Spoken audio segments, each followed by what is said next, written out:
कभी किसी कलाकार ने आपको इतना गुस्सा दिलाया है कि आप उसे टीवी के पार जाकर डांट देना चाहते हो, लेकिन वही किरदार जब पर्दे से उतरकर आपको मुस्कुरा दे तो लगता है यह तो असली कलाकार है।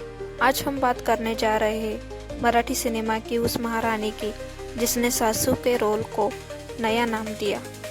11 मार्च 1940 महाराष्ट्र के एक छोटे से गांव में जन्मी दया डोंगरे। घर में ही कला की हवा बहती थी। माँ यमुनामाई मोडक थिएटर आर्टिस्ट थी और आत्या शांताबाई मोडक संगीत की साधिका। बचपन से ही दया की आंखों में मन चमकता था। स्कूल की प्रतियोगिता में जब वह संवाद बोलती पूरा हॉल तालियों से गूंज। दया डोंगरे ने नेशनल स्कूल ऑफ ड्रामा से प्रशिक्षण लिया, लेकिन उनका दिल मराठी थिएटर में ही बसता था। उनकी पहली बड़ी पहचान बनी मराठी फिल्म उंबरठा 1982 में से, जिसमें उन्होंने दमदार किरदार निभाया। इसके बाद उन्होंने एक के बाद एक ऐसे किरदार निभाए जिनसे दर्शक नफरत भी करते थे। दया डोंगरे ने खटाल सासू यानी चालाक, तीखी, तेवर वाली सास की भूमिकाएं इतनी जीवंत की कि लोग उन्हें असल में वैसी मान बैठते थे।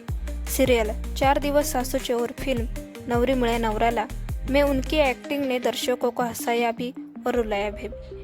एक बार एक महिला ने दया जी को सड़क पर देखा और कहा, तुम तो वही खलनायिका हो ना। दया जी बस मुस्कुराए और बोली, अगर तुमने मुझे याद रखा तो मैं सब। मराठी के बाद दया डोंगरे ने हिंदी फिल्मों में भी कदम रखा। 1992 में आई दौलत की जंग में उन्होंने अहम रोल निभाया। भले ही वो सहायक किरदार था, लेकिन हर सीन में उनका स्क्रीन प्रेजेंस बाकी सब पर भारी पड़ता था। दया डोंगरे के पति शरद डोंगरे भी थिएटर से जुड़े हुए थे। दोनों ने एक दूसरे के कला सफर को खूब समझा और सम्मान दिया। उनकी 2 बेटियां हैं, संगीता और अमृता। दया जी अक्सर कहती थी, मेरे लिए कैमरा भी मेरा बच्चा है। वो जब चालू होता है तो मैं जिंदा महसूस करती हूँ। जीवन के अंतिम वर्षों में दया जी ने काम कम कर दिया था, लेकिन कला से उनका रिश्ता कभी नहीं टूटा। कभी कभी वो नई पीढ़ी के कलाकारों को थिएटर में टिप्स देती थी। हर कोई कहता था दया जी सख्त है, लेकिन उनके दिल में कोमलता की लहरें थी।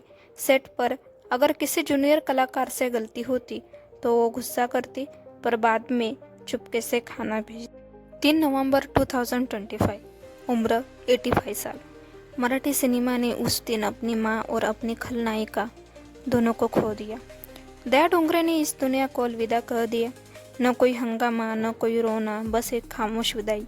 महाराष्ट्र के मुख्यमंत्री और फिल्म इंडस्ट्री के कई कलाकारों ने उन्हें श्रद्धांजलि दी।